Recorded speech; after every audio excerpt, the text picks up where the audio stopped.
लेकिन ईरान में ही महसा अमनी भी हमने देखी है, उनके साथ क्या हुआ, हिजाब न पहनने की वजह से उनको गिरफ्तार किया गया, उसके बाद उनको मार दिया गया, वो मर गई। कई बेटियां जिनका बलात्कार हुआ और कई हजारों लोग मरे हैं।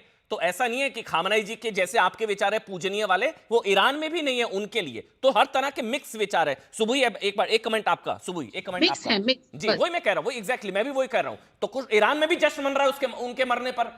वो ईरान में लोग कह रहे हैं कि जालिम तानाशाह क्रूर हाँ, तो कट्टरपंथी मर मनाए। गया। जिनको वही मैं कह रहा जिनको हूं ये लगता जी। है कि जश्न मनाना चाहिए, उनके जश्न पर भी कोई रोक नहीं है। जश्न मनाए जिनको मनाना हो। आप भी मायूस है सुबुही? जी आपका भी दिल दुख रहा है, कलेजा मुंह को आ रहा है? अमन, देखिए, मैं एक भारतीय मुसलमान हूँ। रमज़ान के महीने में होली भी मना रही हूँ। आराम से हम अपनी इबादत भी कर रहे हैं, अपने घर में सुरक्षित भी हैं, इफ्तार भी कर रहे हैं, सेलिब्रेटेड भी हैं और सिक्योर भी हैं। तो मेरे पास मातम मनाने का कोई कारण नहीं है, पहली चीज़। दूसरी बात, मैं पूरी जिम्मेदारी के साथ ही कहना चाहती हूँ कि देखिए, युद्ध और मृत्यु कभी भी किसी की मनाने वाली चीज़ नहीं है। जैसे अभी कहा सुमैया जी ने कि जो जश्न मना रहे हैं जश्न मनाएं, मैं उस चीज़ का भी विरोध करती हूँ कि किसी की मौत पे या किसी भी देशों में, दो देशों में अगर युद्ध हो रहा है तो उसको सेलिब्रेट करने वाली कोई खुशी वाली चीज़ नहीं होनी चाहिए। और राष्ट्र जागरण अभियान के बिहाफ पे मैं ये भी कहना चाहती हूँ, ये भी हम जानते हैं कि अमेरिका पीठ पीछे वार करता है। मैं पर्सनली मानती हूँ कि अगर हम विदेश नीति या स्ट्रैटेजिक इंटरेस्ट देखें तो मुझे पर्सनली लगता है कि भारत के लिए रूस एक ज़्यादा वफादार दोस्त हो सकता है एज कंपेयर टू अमेरिका, क्योंकि हम बहुत सारे कॉर्पोरेट माफिया से भी लड़ रहे हैं जो देश का नुकसान कर सकता है। मेरी आदत क्या है, अमन, मेरी आप मुझे जानती हैं, मैं एक अमन चीज बताऊं, ये ना बीच की बच के बोलने वाली चीज मुझे बिल्कुल नहीं पसंद। जी जी मैं बताऊं, अमन, ये जो खामनाई, जिसको अमन, ईरान के लोग आपने कहते हैं मेरी ना, बात ही पूरी नहीं होने ये दी। भारत के खिलाफ कितना जहर उगलता था वो तो अमन, सबको पता है। कश्मीर के आपने मुद्दे मेरी पर बात पूरी नहीं होने दी। 370 नहीं, सीएए, दिल्ली दंगा, भारत के मुसलमानों को लेकर अमन, मुस्लिम मुझे देशों को। आपसे ये उम्मीद नहीं थी कि आप मेरी बात पूरी नहीं होने देंगे, मेरे को बस ये क्योंकि बुरा लगा आप कि जानते बच हैं। के चलने की अरे जरूरत तो नहीं है। वो तो आप बाद में, ने भारत के खिलाफ कितना जहर उगला, वो भी अमन, एक आप फैक्ट बाद है। में जी। डिसाइड करिएगा कि मैंने बच रही हूं या क्या बोल रही हूं। बात पूरी करने दीजिए, तब डिसाइड करिएगा। ये तो बहुत आपने, मतलब मुझे, I did not expect this, because you know that I always take a rational stand. मैं कभी भी साइड्स लेने में बिलीव नहीं करती हूं। मैं फैक्चुअल सिचुएशन रखना चाह रही हूं। अपनी बात बोलने के बाद मैं आगे, क्योंकि हमारी पर्सनल अंडरस्टैंडिंग के लिए भी हमें पता होना चाहिए। देखिए, कई बार चीजें कंप्लीटली ब्लैक या ग्रे नहीं होती, ब्लैक या व्हाइट नहीं होती, बहुत बार बीच में ग्रे चीजें होती हैं। कुछ सवाल हैं, कुछ पॉइंट्स हमें अपने आप से पूछने चाहिए। कुछ लोगों को लगता है कि ईरान जो है वो शियाओं का सपोर्टर था, तो सबसे बड़ा सवाल तो मेरे मन में आता है कि अगर शियाओं का सपोर्टर था तो पाकिस्तान में शियाओं को वाजिब कत्ल माना जाता था, पाकिस्तान में शियाओं की धज्जियां उड़ाई जाती थी। ईरान के लिए कितनी बड़ी चीज थी, जो देश अमेरिका से लड़ रहा है उसके लिए कितनी बड़ी चीज थी पाकिस्तान को मक्खी की तरह कुचल देना, लेकिन उसने कभी शियाओं के लिए पाकिस्तान के विरुद्ध स्टैंड नहीं लिया। जिन लोगों को लगता है कि ईरान मुस्लिम कंट्री है और सुन्नियों और सब लोगों का है, जैसे अभी सुमैया राणा जी ने बोला, तो भैया मिडिल ईस्ट में इतनी सारी कंट्रीज में इतने सारे आतंकवादी संगठन बना के मुसलमानों के ही चीथड़े क्यों उड़ा रहा था? लेबनान में हिजबुल्लाह, गाजा में हमास, यमन में हुतीज, सीरिया और इराक में different kinds of terrorist organisations supported and backed by Iran. तो ना वो शिया सपोर्टर थे ना वो सुन्नी सपोर्टर थे। ये मैं पूरी जिम्मेदारी के साथ कह रही हूं। अगर आपको लगता है कि बहुत रैशनल थे, डेमोक्रेटिक थे, तो इजराइल की मौत के लिए रोज दुआएं क्यों मांगा करते थे? आप उनको हजरत अली से कंपेयर कर रहे हैं। Last point Aman, please, last point. Sumaiya ji ने कहा कि सबसे बड़ी संख्या लखनऊ में है शिया मुसलमानों की।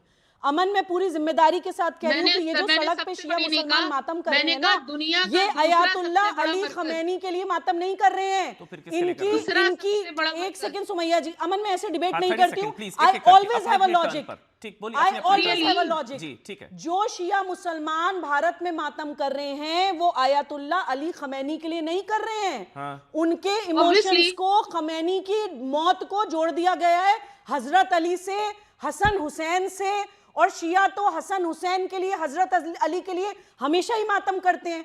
तो हमें भी ये क्लैरिटी होनी चाहिए कि ये पॉलिटिकल लोग हैं, इनको आप अपने इतने बड़े लीडर्स हजरत अली, इमाम हसन, इमाम हुसैन से कंपेयर कर रहे हैं। ये जो इमोशंस जोड़ दिए जाते हैं राजनीति करने के लिए, मैं कह रहा हूं पॉलिटिक्स अपार्ट, मैं कह रहा हूं पॉलिटिक्स अपार्ट।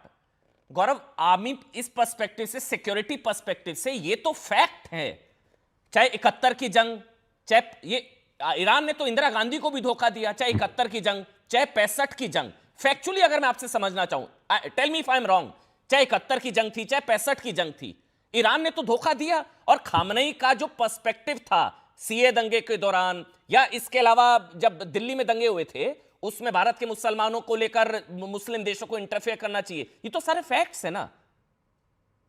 आप 71 की और बात की बात छोड़िए, आपको पता है हमास आया था पाकिस्तान ऑक्यूपाइड कश्मीर में। यस, वो हमें अगर किसी को लगता है कि बिना ईरान के आशीर्वाद के आया था तो बहुत बड़ी गलतफहमी है।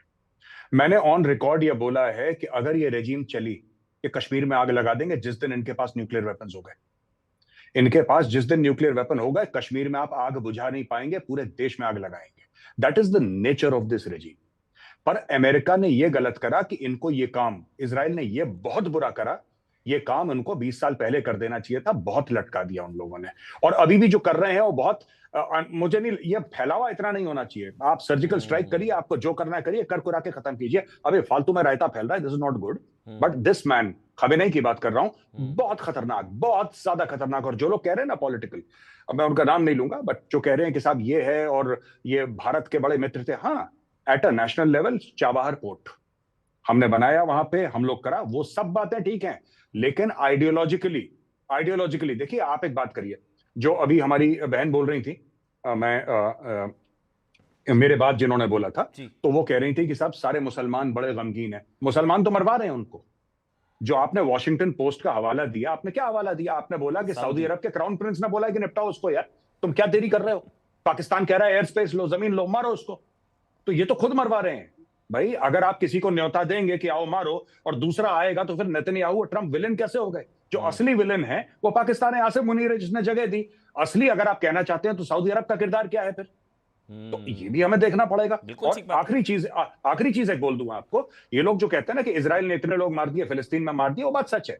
हजारों की तादाद में लोग मर गए, उसमें बेगुनाह भी मरे होंगे। लेकिन कोई ये नहीं बोलता कि सऊदी अरब ने यमन के अंदर 3,75,000 लोग मार दिए। इसके बारे में कोई चर्चा नहीं करता। यूएन की रिपोर्ट है 3,75,000 किल्ड, जिसमें की कहते हैं more than 50% are children below the age of 12। 12 साल के कम के बच्चों को निपटा दिया वहां पे, 3.25 लाख बंदे मार दिए, कोई बात ही नहीं करने को तैयार है। नहीं, ठीक बात है मौलाना साजिद रशीदी, उस देश में क्या हो रहा है इससे हमको क्या लेना देना? मुसलमान देश, एक मुसलमान देश ने सुपारी दी, दूसरे मुसलमान देश में हमला करवा दिया, अमेरिका से करवा, हमारा क्या लेना देना? हमारे नेशनल इंटरेस्ट जिससे अलाइन होंगे हम तो वहां की बात करेंगे ना। नहीं मौलाना साजिद रशीदी, फिर फैज भाई आपके पास आऊंगा। अमन भाई देखिए, जो भी मुसलमान यहाँ मातम कर रहा है या सोग मना रहा है, उसका मकसद ये बिल्कुल नहीं है कि हम ईरान के साथ जाकर अमेरिका के खिलाफ लड़ाई लड़ें। उसका मकसद ये बिल्कुल भी नहीं है। जो लोग इससे उसको जोड़ रहे हैं वो बहुत बड़ी गलती कर रहे हैं। देखिए, एक अटैचमेंट होता है, किसी से भी होता है, तो उसके मरने पर आदमी को दुख होता है, शोक मनाता है। तो उसमें मैं समझता हूँ हिंदुस्तान जैसे मुल्क में ये शोक मनाना कोई बुरी बात तो है नहीं।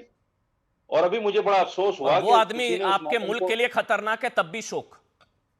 नहीं, मुल्क के लिए खतरनाक कैसे हुआ मेरे भाई? वो तो अभी बताया, हमास से लेकर हमास पीओ के, अभी तो बताया मेजर गौरव आर्या ने, वो हमास, हिजबुल्लाह, हूती और वो 2020 दिल्ली दंगा, भारत के मुसलमानों, मुस्लिम देश भारत में दखल दे, वो सारी चीजें आप जानते हैं रशीदी जी।